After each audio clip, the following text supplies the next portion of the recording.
因希望讲会当拄定到好运，这是下礼拜就是中秋节。台菜杀上届新型中秋主题刮刮乐，一张卖台票200块，拢总有200个上届悬的奖金10万块，得奖率超过一半。也就是讲，平均测2张到1张有得奖的机会。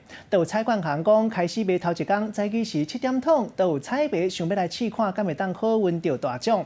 另外，还有一款一般的刮刮乐，因为算法和乐透开奖的机同款，民众拢想讲会当来换一粒看有好运无，会当拼中秋这一波的胜利。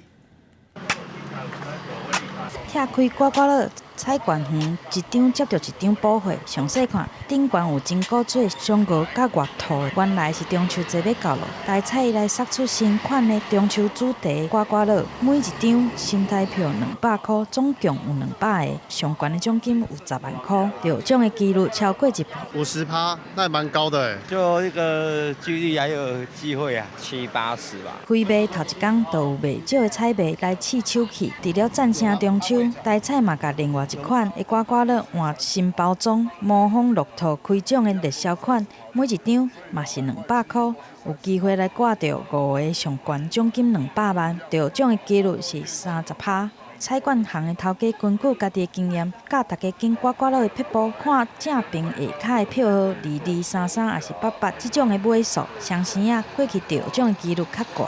另外，代表无吉利的4号也是吉利的6号，或者是生日号码，嘛真受到彩迷的欢迎。我们早上7点就有客人就是问说，这款200块的嫦娥发红包来了没？这样很多彩迷都蛮喜欢，就是主题性的那个刮刮乐，都会增加2到3成。新款的刮刮乐开卖头一天，就有彩券行卖出上100张，配上节庆的话题。台彩嘛要抢中秋节的商机。